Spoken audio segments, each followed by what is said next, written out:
안녕하세요. 드론드론 이걸째 민속이야기 22번째 그리고 둘의 이야기로 첫 번째입니다. 글쎄요, 며칠 전에 책 한 권을 받았는데 기분이 참 좋았습니다. 한국 민요 춤, 이미영, 김도은, 이기련, 장미혜, 홍수정, 이 5분이 쓴 책인데 우리나라의 각 지역에 있는, 그러니까 민속놀이, 무형문화재급의 민속놀이 속에 들어있는 춤을 기본적인 자료로 정리를 해서 모아냈어요. 제가 이 책이 반가운 이유가 하나 있습니다. 한국민속예술제가 됐던 민요춤을 보면은 거의 팔랑개비 춤이죠, 그죠? 실제 흥으로 놀았던 춤 사이는 지역마다 마을마다 차이가 있었을 것인데 그것에 대한 것은 안 하고 심사를 하는 쪽에서 가끔 들리는 소리가 뭐냐면 예술을 하는 무용 전문가들이 말하는 예술성을 자꾸 따지는 쪽이 제가 불만이 좀 많아서요. 서민들의 춤은 춤인 거거든요. 충청도 안악내들은 팔 들어 올리면 저고리 밑으로 가슴 나온다고 아래서 노는 거거든요. 그런 쪽이 연구가 좀 적다 싶었는데 이걸 잘 해내셔서 기본적인 첫걸음을 잘 뛰셨구나 해서 반가웠어요. 민속학계가 이렇게 판을 넓히고 깊이 있게 파고들고 있어요.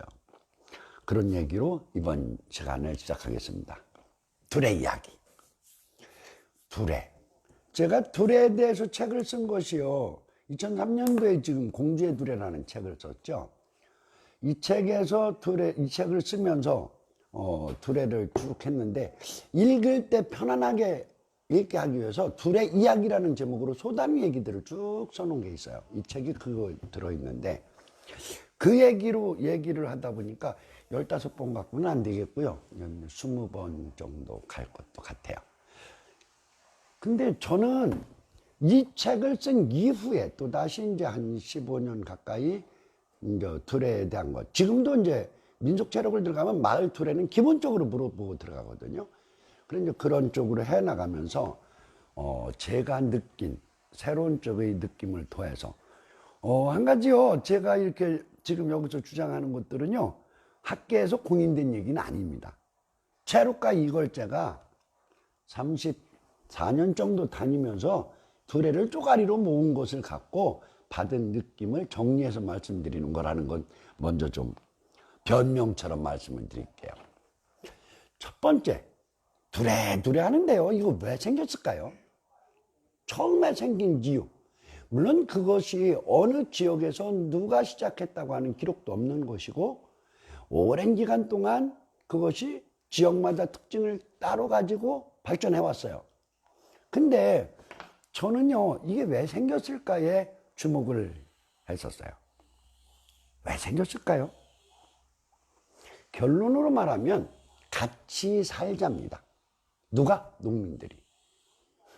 이 말이요, 그냥 같이 살자 해서 좋은 쪽으로 생각하면 쉽지만 이걸 좀 험하게 생각하면 어떻게 되냐면 얼마나 어렵걸래 같이 사느냐, 이 문제가 되죠. 미리 선을 그어서 좀 말씀을 드리고 싶은 것은 둘에는 지금의 영농조합이나 조합 같은 것이 아닙니다. 두 번째로 말하고 싶은 거요, 협업공동체. 이게 일을 효율적으로 잘하기 위해서 만들어진 단체도 아닙니다. 그건 이유가 되지를 못한다고 생각해요. 물론 발전하는 과정에서 들이 넓고 장정이 적은 데는 협업공동체의 성격을 띠기도 했지만 대부분의 둘에는 그것들이 아닙니다.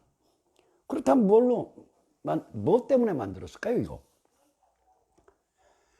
뿌리로 밟아 올라가면 같이 살자는 말 속에 들어있는 당연한 얘기가 나와야 됩니다. 권리보호입니다. 권리보호를 하기 위해서 권리를 주장하기 위한 단체예요.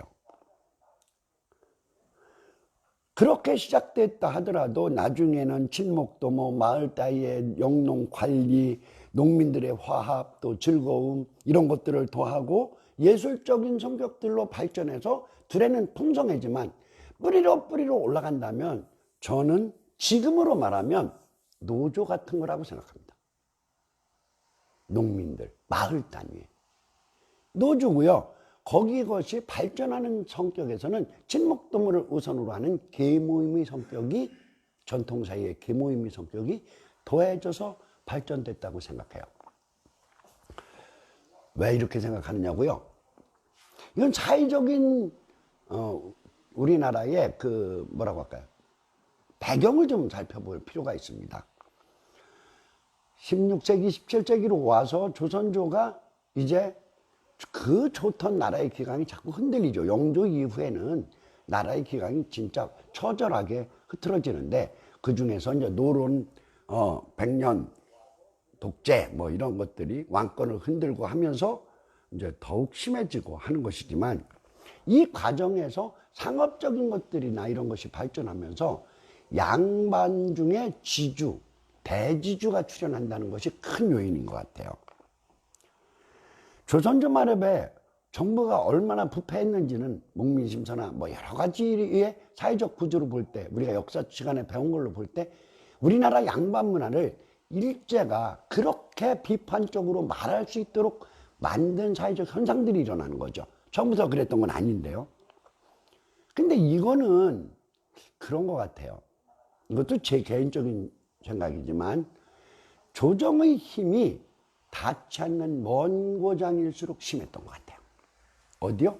호남이요. 또 양반들의 수가 적은 데일수록 양반들의 권력은 커지는 거죠. 권력은 나누면 줄어드는 거고.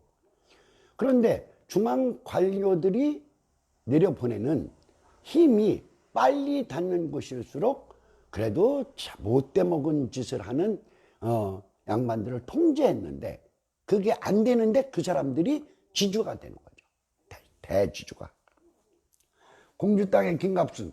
저는 김갑순 씨에 대해서 많은 자료를 조사를 했고 이렇게 해서 나중에 김갑순 얘기를 하도 재밌어서 제가 좀 이야기를 하고 싶은데, 김갑순 같은 부자가 5만 5천 평이에요. 아니 5만 5천 마직이에요. 곱하기 200 하는 거죠. 그런 땅을 갖고 있는 지주들이 등장했고, 영남, 호남에도 만석군들이 등장을 하는데, 이들 만석군이 늘어나는 것에 못지않게 공주예요.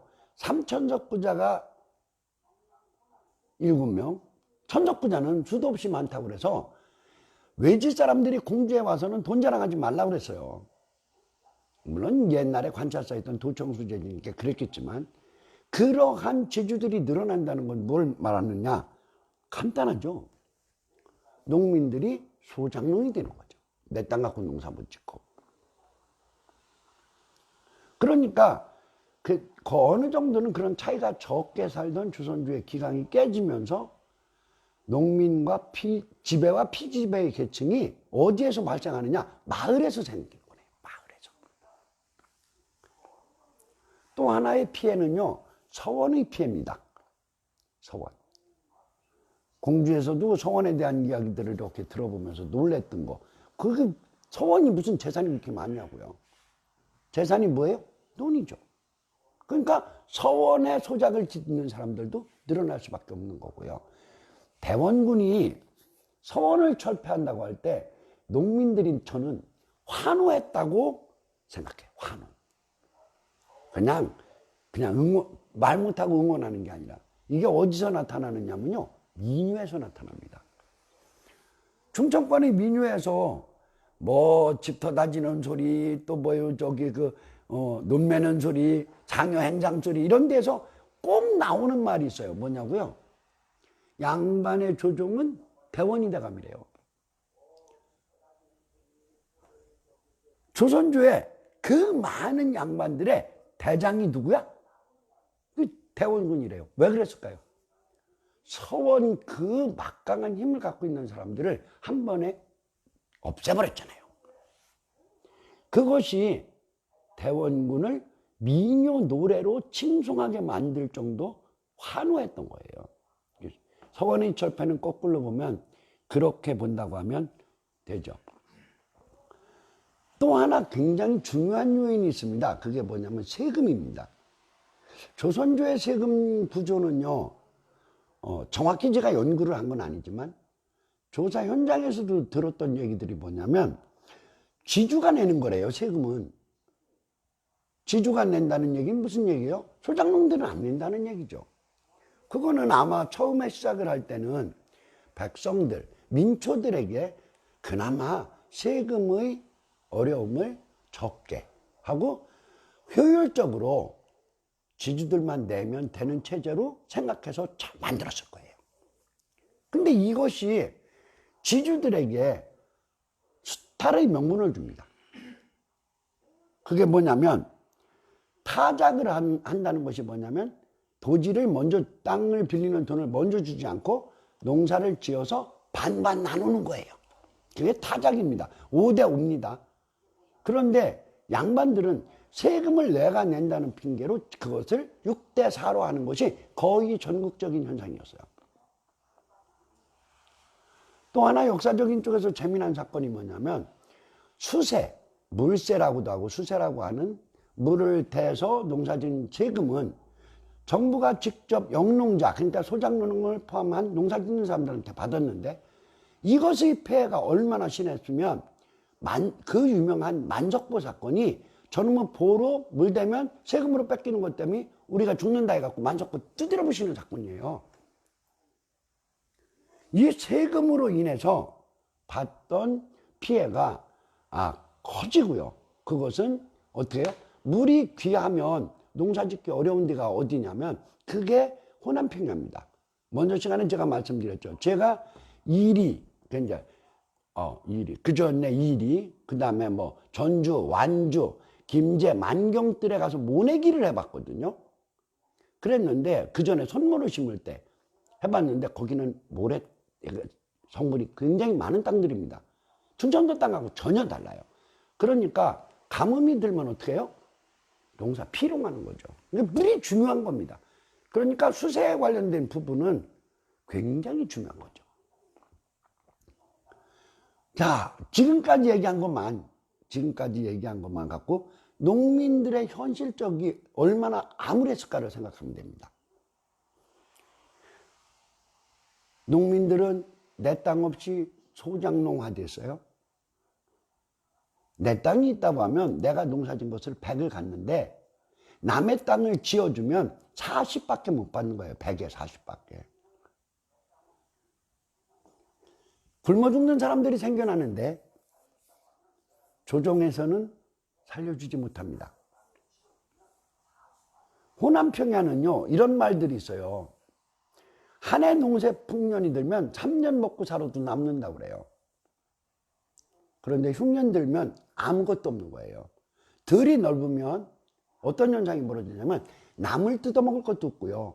산 쪽에 들어가서 소나무 껍질 벗겨 먹을 때도 없는 것을 의미합니다.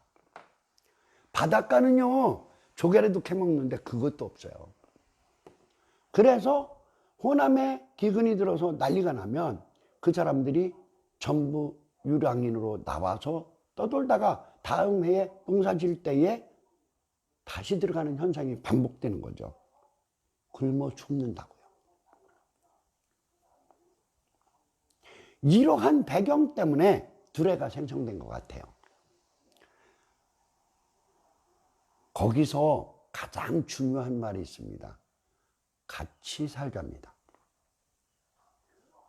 가난으로 죽음을 앞에 뒀다면 나 하나, 내 새끼 살려내는 것이 중요한 만큼 같이 살아남아야 된다는 생각을 한 것이 우리나라 민초들의 가장 위대한 정신입니다. 또 하나 자각이 생기죠. 그게 뭐예요? 지주들이나 대농들은 지들이 농사 안 짓는다고요.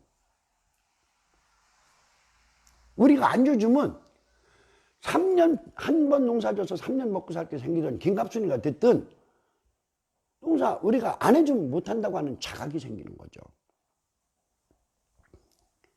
우리가 일 안 하면 양반들도 굶어 죽을 수 있다고 말 한마디라도 이렇게 하는 사람이 있어서 똘똘 뭉치기 시작하면 그건 무지하게 큰 힘이 되실 겁니다. 그리고요, 조정도, 정부도, 지주도 우리를 지켜주지 않는다면 어떻게 해요? 같은 처지에 우리끼리 뭉쳐 살죠. 그것에 대한 자각, 그것이 들었던 것으로 저는 생각해요. 그럼 그것이 생성을 가능하게 했던 요인은 무엇일까? 왜요? 설자요, 농촌에서 글은 몰라도 이런 생각을 갖고 있는 사람이 있었다 한들 그 사람들이요, 행동으로 옮기기는 진짜 어려운 겁니다. 그런데 저는 그것을 거꾸로 양반 문화에서 봤어요.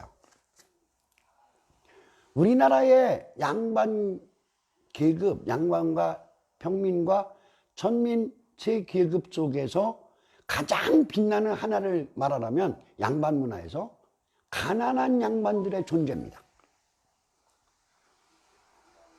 귀족이 가난할 수 있다고요? 그게 누구예요? 선비들이죠. 옛날 얘기 속에 똥구멍이 찢어지도록 가난한 선비들이요. 이 사람들은 의식은 맑고 세상을 보는 눈은 정확했다고요. 그러니까 이분들이 정신이 도처에 살아있어서 그 사람들이 농민들과 친하면서 너희가 할 일로 이론적, 지금으로 말하면 인문학적 의식을 깨웠겠죠. 깨웠던 것으로 저는 보고 있어요. 거기에다가 기름칠을 제대로 하는 게 있죠. 동학이요. 동학은 분명히 동학과 두레의 뿌리를 어떤 것이 먼저냐고 하면 아마 두레일 것 같아요. 두레는 공주 지역이나 예산 지역을 체록을 다니면 제가 직접적으로 본 것이 250년 전의 농기들이 나온다고요. 동학 최재호 선생은 그 후분이니까 분명히 동학이 두레가 먼저였을 건데, 두레에 그렇게 내려오던 것이 사람은 모두 한리다 하는 말은 양반과 내가 같다는, 목숨이 같다고 하는 것에 대한 의미로 직접적으로 왔겠죠. 그래서 저는 동학의 사상이 조선 말기에 두레를 결집하게 하는데 굉장한 중요한 요인이 됐을 거고, 두레의 힘은 반대로 동학의 봉기를 굉장히 직접적으로 지원했을 걸로 봅니다. 전봉준 선생, 서당문장이죠. 선비입니다. 그러한 형태의 사상들이 내려오면서 두레의 생성에 대해서 가능한 요인으로 작용을 했을 걸로 저는 보고 있어요. 그럼 체록 현장에서 이렇게 보는 이유들을 설명하겠습니다. 두레에서 가장 무서운 말이 뭔지 아세요? 한마디를 꼽으라면 삭두레입니다. 삭두레. 이 삭두레라는 말은 두 가지로 쓰이거든요. 하나는 뭐냐면 두레꾼 중에서 불효를 했다든지, 아니면 두레 일판에서 어른에게 말대꾸를 하고 달래들었다든지 하는 쪽에 있어서 두레 전체 구성원의 기강을 흐트릴 일을 했다. 체면을 구겼다. 그럴 때에 두레 구성원으로 내쫓는, 제명입니다. 내쫓는 것이 삭두레고요. 또 하나 삭두레가 있습니다. 이게 무섭습니다. 뭐냐면 영농권 밖으로 쫓아내는 겁니다. 누구를? 지주를. 자, 한 동네에 예를 들어서 백석부자가, 실제 시골의 백석부자는 옛날에 대단한 거거든요. 백석부자가 세 집쯤 있다고 그래요. 그런데 한 집이 두레 구성원들에게 미움을 샀어요. 두레 좌상이 이건 봄두레 먹는 날 선언합니다. 아무개 집에는 삭두레 놓는다. 한마디를 하면 그 집은 난리 나는 거예요. 왜 그러냐면 두레 구성원 누구도 그 집에 가서 일을 못합니다. 품팔이도 못하고 가서 출입도 하면 안 되고.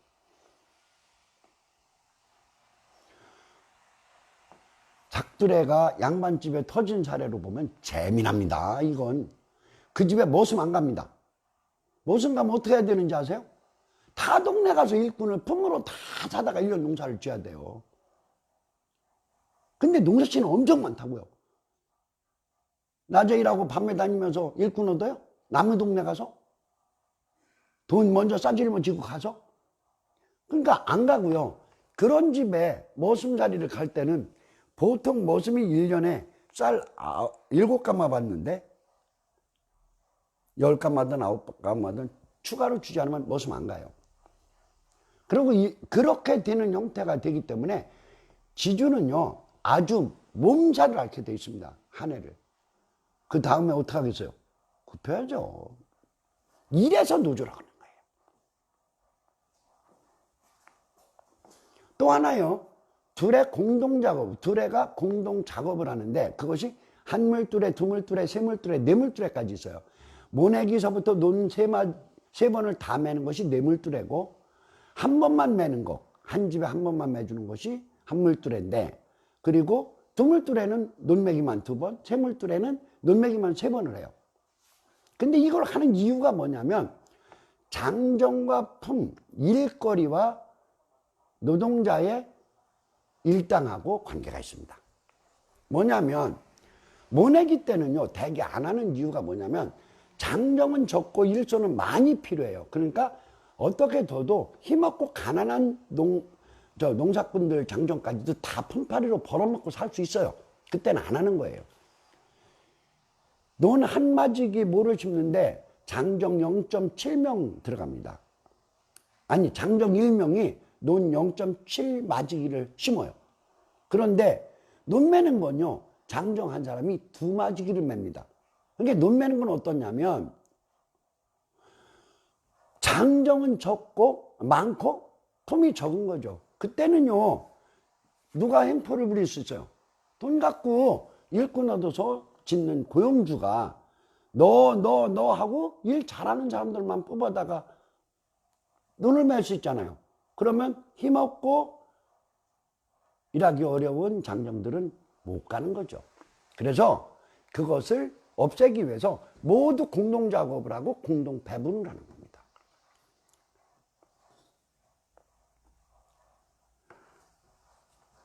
반대로도 나타나는 거죠. 공주에서 여든이라는 데가 있어요. 거기는요 기와집이 80채가 있어서 양반만 산다고 해서 여든인데 그 동네 농민들은 아무것도 못했어요. 농악도 못 쳤어요. 양반들에게 눌려서. 또 하나 재미난 사례는요 이건 좀 부끄러운 얘기니까 동네 이름은 안 밝히겠습니다만은 그 김갑순이의 땅이 그 동네 땅의 한 4분의 3을 7할 이상을 가지고 있던 동네가 있는데 그 동네 마르미는요 이건 절대 권력자입니다. 그래서 그 동네의 두레가 지리멸멸해집니다.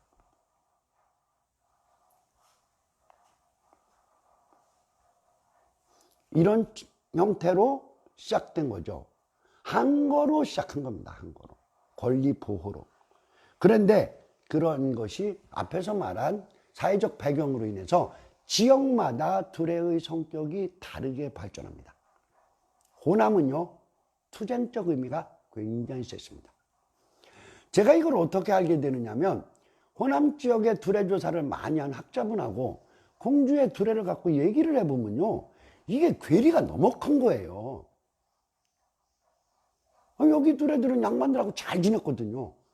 그래서 얘기를 쭉 듣다 보니까 이런 형태, 또 자료를 뒤져보고 하다 보니까 이런 것이 제 느낌으로 온 거고요. 충청도 쪽은요 양반이 많았어요. 그게 문제입니다. 많으니까 한쪽으로 두레가 기대지 않아도 됐거든요. 그래서 상호 존중하고 협력적 체계가 된 것 같아요. 경기도는 어땠을까요? 권력과 관의 힘이 직접적으로 가는 곳들이죠. 그러니까 오히려 보호를 받기도 했지만 순종적 관계가 이루어졌던 것 같아요. 두레가 존재해야 됐던 이유는요 한마디로 간단합니다.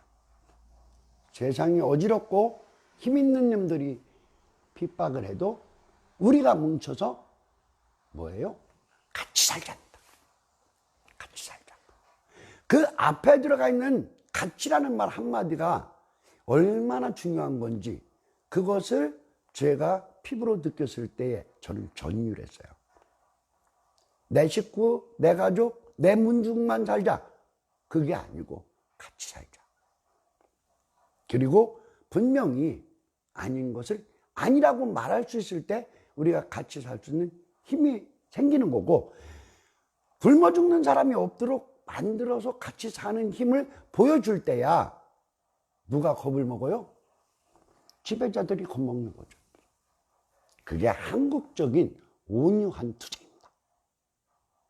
저는 그래서 이 두레를 굉장히 중요시 보고 있었고요. 어디를 가도 지금도 마을 체육이든 어떤 테마 체육이든 마을 단위로 들어갈 때는 두레에 대해서 꼭 질문을 하고 갑니다. 다음 시간에는 두레의 조직에 대해서 말하겠습니다. 뭐 좌상, 공원 둘밖에 더 있었어? 이렇게 생각할 부분인데요. 그거를 저는 일부러 좀 세분적으로 나누어 봤습니다. 드론드론 이걸제의 민속 이야기. 지금 세상도요. 지금 세상도 같이 살자. 이 말에 우리가 마음을 모으고요.